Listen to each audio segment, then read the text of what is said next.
Welcome back to Unstruct AI. Today we're diving into the aftermath of the 2025 French Open final, Sabalenka's apology to Gauff for what she calls unprofessional comments. Alex, what's your initial take on this? Sam, this isn't just about tennis etiquette. It's a fascinating case study in managing reputation and public perception under pressure. Sabalenka's initial reaction risked significant brand damage.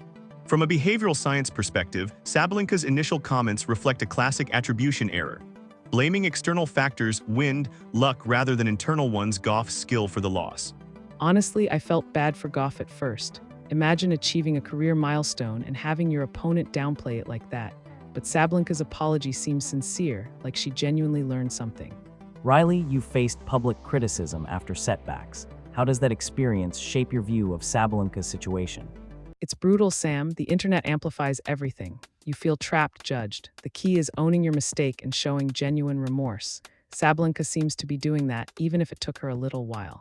Quantitatively, we can look at sentiment analysis of social media posts before and after the apology. I'd hypothesize a significant shift towards positive or neutral sentiment after her statement. Absolutely, Jordan, and brands are watching this closely.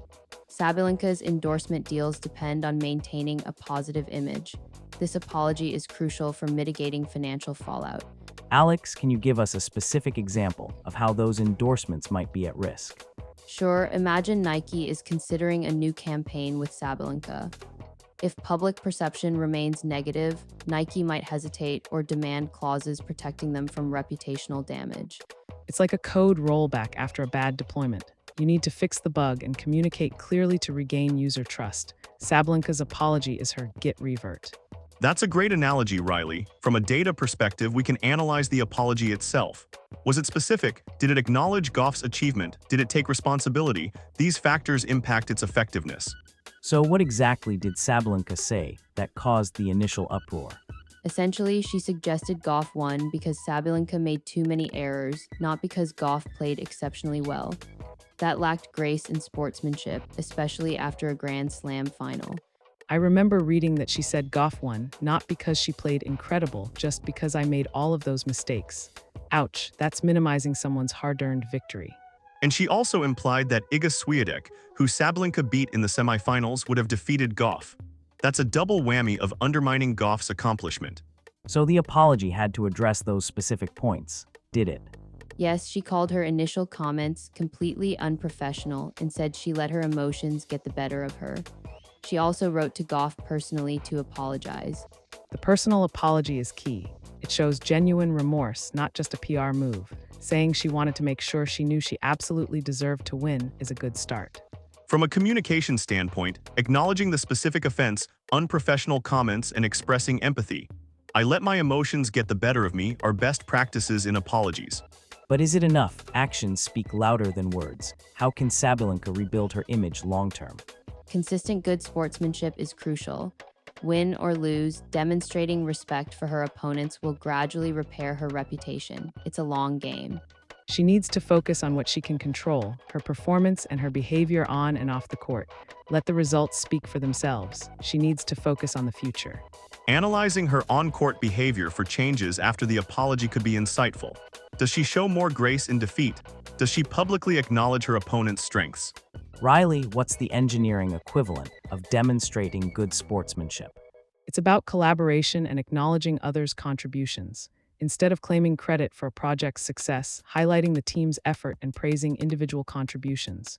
Humility is key. That translates directly to business.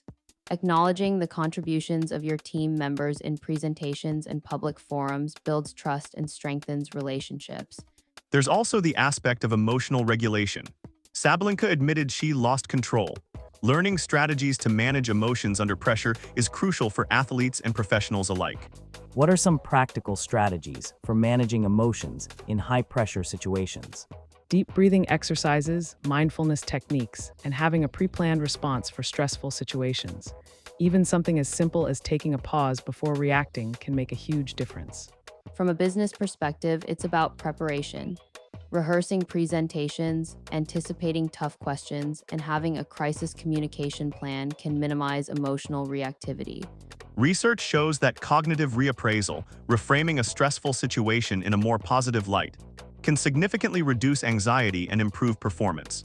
So turning I lost into I learned something valuable. But does Gauff have any responsibility in this situation? Should she publicly accept Sabalenka's apology? A gracious acceptance would be a powerful move. It shows class and reinforces Gauff's positive image. It also allows both players to move forward. Agreed, it's like acknowledging a valid pull request. Accepting the apology signals that the issue is resolved and collaboration can continue. Time to move on. Studies show that forgiveness benefits both the giver and the receiver. For Gauff, publicly accepting the apology can reduce stress and promote psychological well-being. Let's shift gears. What are the broader lessons here about handling public mistakes in a hyperconnected world? Speed and transparency are crucial. Acknowledge the mistake quickly, apologize sincerely, and outline steps to prevent future occurrences. Don't try to hide or deflect. Be authentic. People can spot a fake apology a mile away. Show genuine remorse and a commitment to learning from the mistake. Own your failures. And be prepared for scrutiny. Everything you say and do will be analyzed and dissected. Maintain consistency between your words and your actions. It sounds like Sabalenka's situation is a microcosm of the challenges facing anyone in the public eye today. But what if she had doubled down on her initial comments? That would have been disastrous. Endorsement deals would likely vanish, her public image would be severely damaged, and she'd risk alienating fans and fellow players. A PR nightmare. It's like ignoring a critical security vulnerability. The longer you wait to address it, the worse the consequences. A quick and decisive fix is always the best approach. From a psychological perspective, defensiveness often backfires. It signals a lack of self-awareness and an unwillingness to take responsibility, further eroding public trust. This episode was brought to you by Unstruct AI, creating the most trusted AI news analysis platform, with a focus on the human cost. After all, progress without humanity isn't progress at all. Welcome back. So looking ahead, how can athletes and public figures proactively build resilience against these kinds of PR crises? Invest in media training and crisis communication planning. Develop a clear personal brand and stick to it. Build strong relationships with trusted advisors who can offer objective counsel. Cultivate self-awareness. Understand your triggers and develop strategies for managing emotions in stressful situations. Seek feedback from trusted sources. Practice empathy. Put yourself in the shoes of others and consider how your words and actions might be perceived.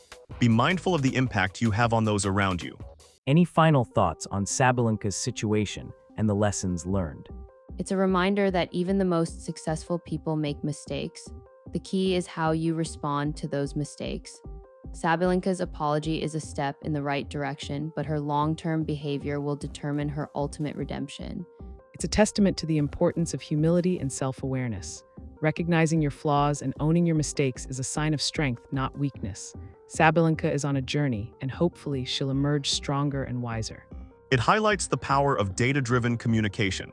By analyzing sentiment, communication strategies, and behavioral changes, we can gain valuable insights into managing reputation and building trust.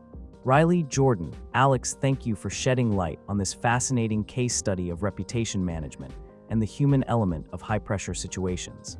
Thanks, Sam. Always a pleasure to connect engineering principles to real-world scenarios. Thank you. It's been insightful to blend data analysis with human behavior. Thanks, Sam. I'm looking forward to our next conversation. And thank you for listening to Unstruct AI, where we turn complex problems into clear insights.